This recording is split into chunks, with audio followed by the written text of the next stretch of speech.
Hello, my name's John. These are some Harlequin characters, and you're watching Wargames, Models, and Other Hobbies.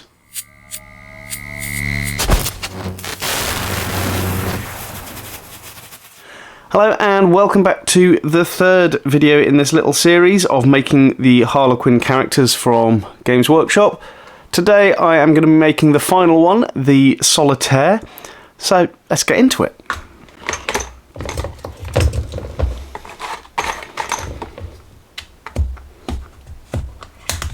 Now,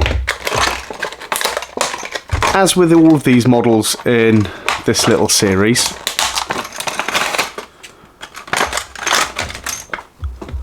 I'm just making these straight out of the box. I'm not worrying about any conversions or anything like that. The whole purpose of this video, and other ones in the future, is just making models that are in my collection that I'm looking to either see if I want to keep, make an army, do some projects, or if they're surplus to requirement, I'll get rid of them. So here we have the sprue itself. This one's quite spaced out compared to other ones, but not too many parts. So let's just start making it. So the instructions on this one are just 3 pictures. So to be honest, we could get this done by the numbers. So starting with part number 1, which is our body here. So I have enjoyed just putting some models together on the videos rather than doing conversions, but it's also given me a little bit of inspiration for projects to do down the line. But if there's any models that you'd like to see me make, please drop it in the comments. They might even be in my collection, so I may be able to just find them, build them, and you can see how they go together. Out of the 3 models, I do quite like the Solitaire. The Death Jester is my favourite, I think. After thinking about it for quite some time, it's the one I do like the most. Okay, so those are the first 3 parts. Let's go through and clean up any mould lines. Now, I have to say as well, these models aren't new in the scheme of things. Yes, they haven't been made by me and they're new models, but they're not new releases from Warhammer from Games Workshop. So you'll probably find that there are more guides online for things like these, videos of people making them and so on. But the main reason why I want to make these Harlequins is I want to get out of my comfort zone with painting. And the Harlequins are out of my comfort zone with some of the things that are on them. So like the details of the diamonds, stripes, all those kind of things are things I'm not comfortable with painting. So I thought, as I have these in my collection, I should put them together and attempt some painting of them. Now, if you want to see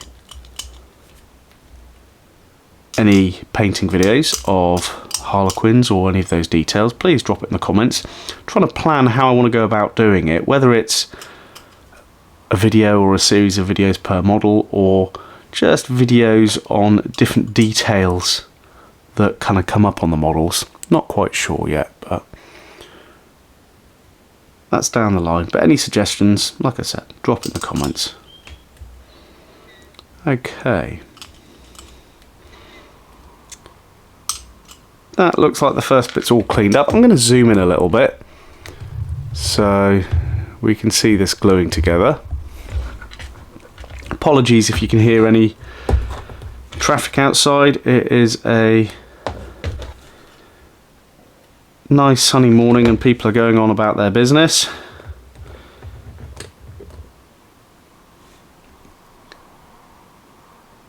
Okay, so I am using Tamiya thin glue for this. It's become one of my favourites. So there we have the leg in place. And let's put the glue on the back there. And the reason why it's one of my favourites is because it allows you to do a bit of capillary action.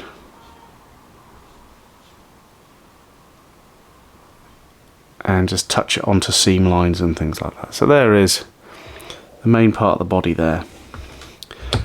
So to make it a little bit easier, what I'm going to do, I'm going to jump to the last number and I'm going to do part number 9, which is the base for this. So I can start letting that dry before going on with part number 4, which is the coat of this character. I'd like to hear, which is your favourite Harlequin character out of these 3? We'll have a look at the end and compare them all, but I'm always interested to hear people's points of views on the different models. Okay.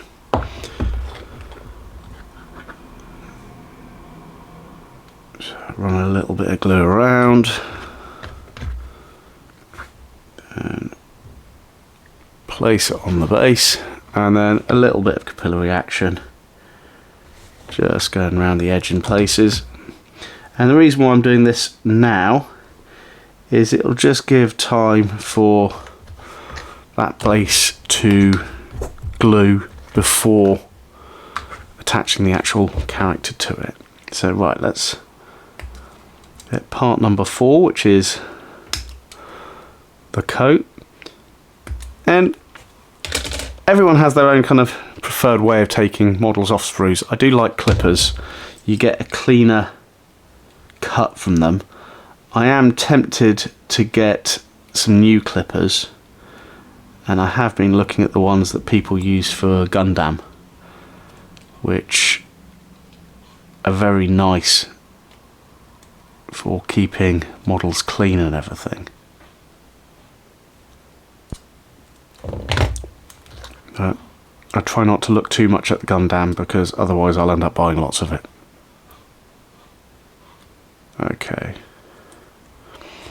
So I'm going to run. You don't have to put this coat on if you want a kind of a different look to your solitaire, but I think the coat is one of the bits that really adds to the solitaire, I think. So let's there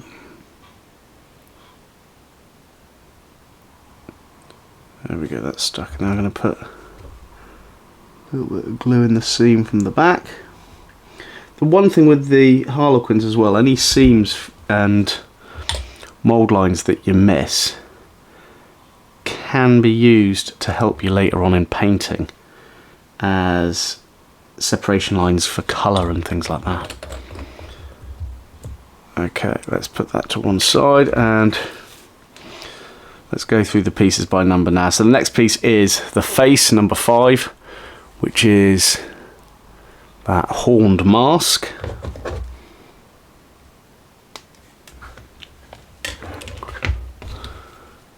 Try and clean that up nicely.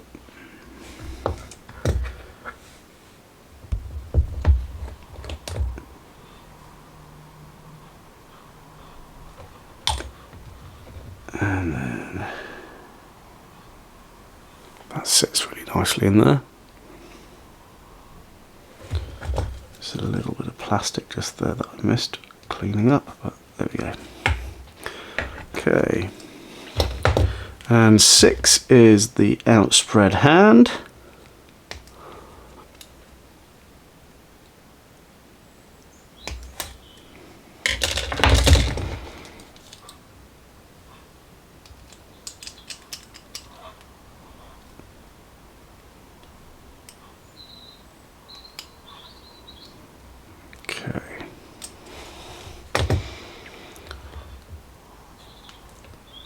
A little bit of glue in there.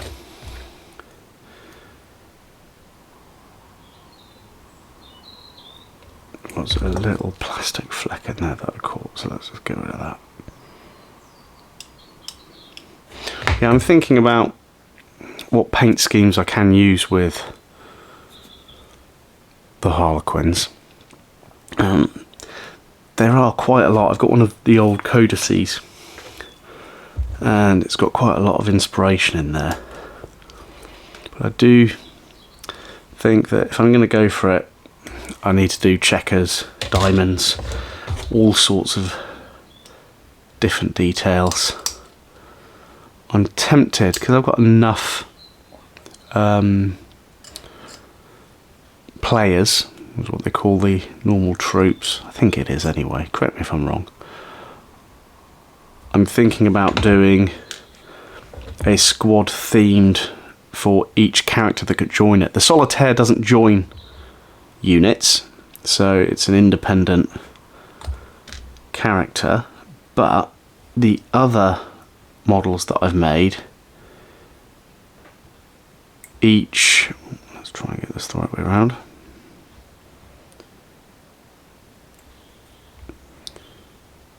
There we go. The other what's I saying? Yeah, the other characters can each join a unit of Harlequins, so I thought it'd be quite nice to have each one themed, so try and do the masks to match the Death Jester, that kind of thing, but we'll see. So the last thing is actually the detail I like most about this model, and that is the diamonds kind of phasing out of the coat. It's a really nice little detail. Just try and clean that up nice and neatly. And that attaches. There we go. We have. Does it attach under that? No, actually, I don't know if it does. Where does it attach? Oh, that arm isn't quite dry.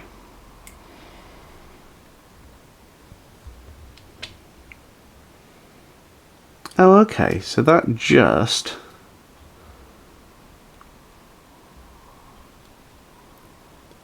Attaches like that along the coat somewhere. Okay, so while that's there, let's just tap some glue on, hold that in place. There we go, and tap a little bit more glue just here. And now this is going to sit. Okay, yeah, so the base sits like that on it. So let's put a little bit of glue on there. I don't know if this bit that it's sticking to looks like it could be part of the clothing rather than a bit of masonry, or it could be a bit of masonry. I'll have to have a look at it painted on the pack cover. I think it is like a ribbon of clothes or something like that, but anyway, yeah, it is. It's a little ribbon going down there. So there is the Solitaire, and there is our shadows here. I can lay that one down, and then there is our Death Jester. So there is the three characters that you could get for the Harlequins from Games Workshop for Warhammer 40,000. If you've got a particular favourite or you want to see me paint one first, please drop it in the comments. But for now, I just want to say thank you so much for tuning in. My name's John, and you've been watching War Games, Models, and Other Hobbies.